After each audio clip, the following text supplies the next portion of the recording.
What's the biggest distraction in our lives that's rarely ever out of hand's reach? You're probably even using it right now to watch this video.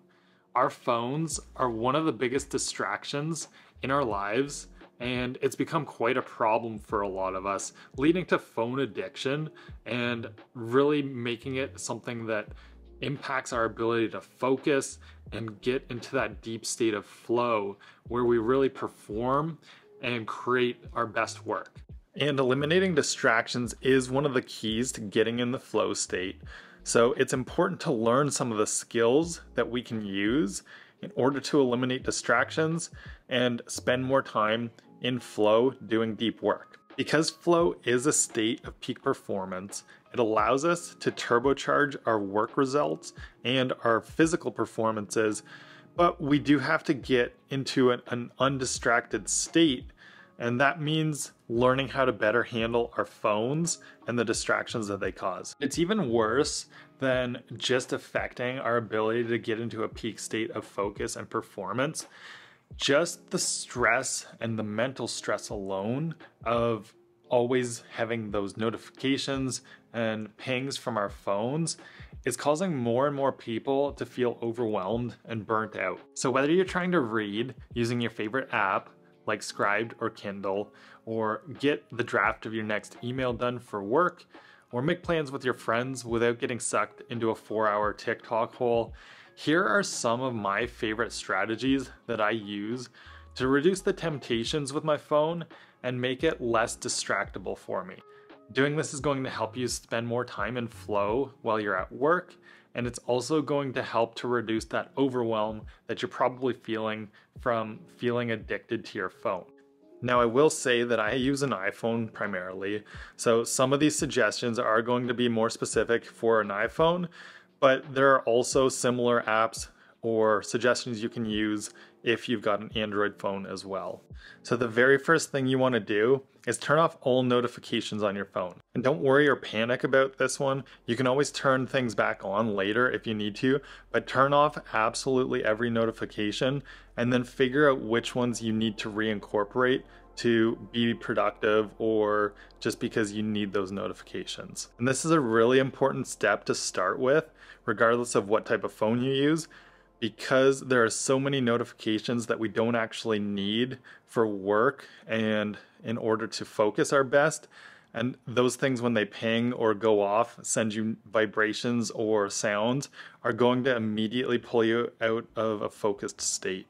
So once you've turned off notifications and you want to reintroduce them, you can set up different focus modes with the new iPhone settings in order to have different productivity and notification settings depending on the tasks that you're doing. And so I like to have one that's for deep work that shuts off all notifications, kind of like a do not disturb mode. And then there's also settings for personal when I'm outside of work and I don't need to have like the alarm notification for the motion detectors sending me messages, or vice versa. When I'm at work, I've got those settings able to still come through my phone and send me the notifications or to my watch. If you're a marketer or a social media manager, you could have a specific work focus mode that allows you to still get those DMs and notifications from your social media accounts, but then you can switch that off when you're not working and you want some downtime so that you properly recover and recharge and you're not sort of in this perpetual state of expecting notifications to come in. Now, realistically, not everybody's going to want to try to put in the effort to avoid the notifications and just turn them back on. So that's where the next app suggestion that I have comes really in handy. And that one's called Freedom. And what Freedom does is it essentially blocks your access to apps and internet on your phone. You can also use it on your computer. Even if you are tempted or anything, you can't even get into the internet or the apps that you want to.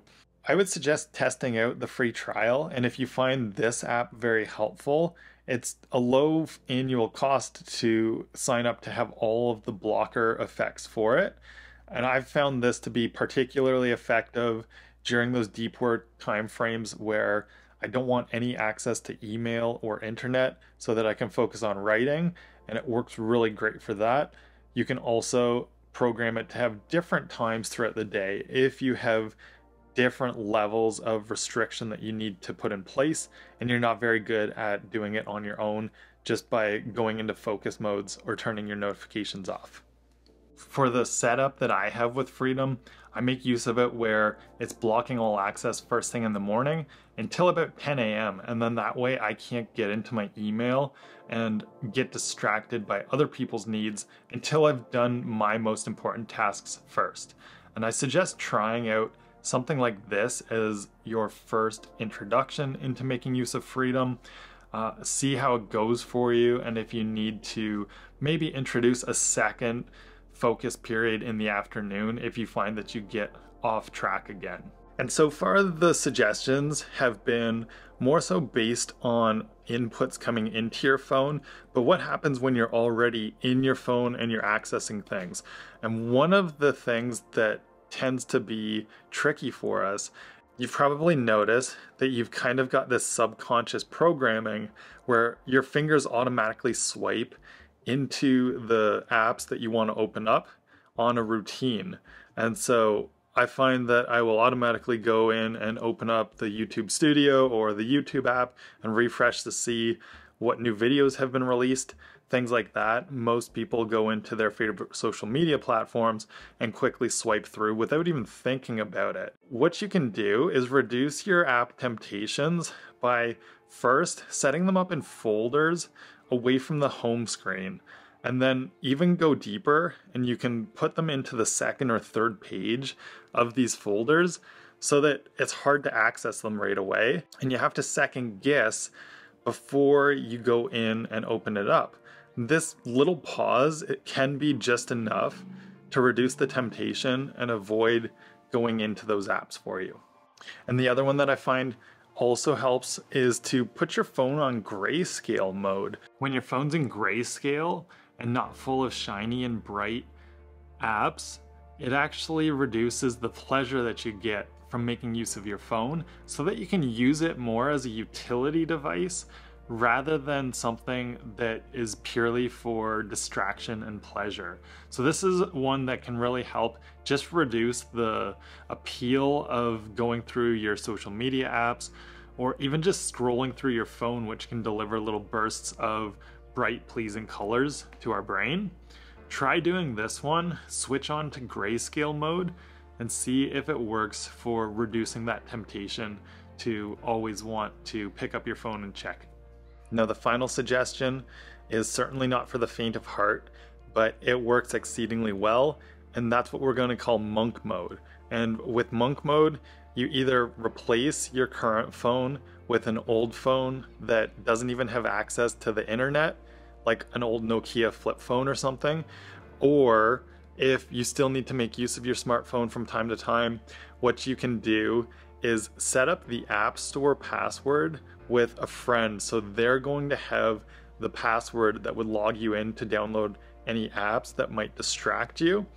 And you're going to get them to delete all the apps from your phone and only allow you to reinstall them on the weekends or things like that. This is a suggestion that I heard from Nate Green, and it's one of the ways that he stays super productive throughout the week so that he's not on social media and he can get a ton of work done.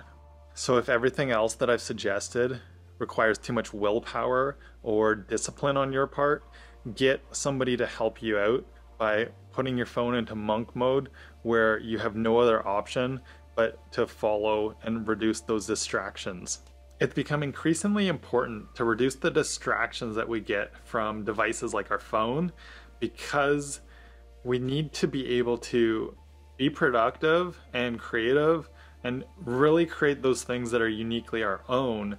The only way we can do that is if we aren't constantly being bombarded by other people's inputs. We're giving ourselves time to think and time to create on our own. Give some of these suggestions a shot, especially if you find that your phone is particularly distracting to you or you're worried that you're addicted to your phone, because it's going to help you to get into that focused flow state where you perform your best and you feel your best, and that's where we find our most meaning in life. So I hope that you found these helpful and give them a shot, and until the next video, find your flow.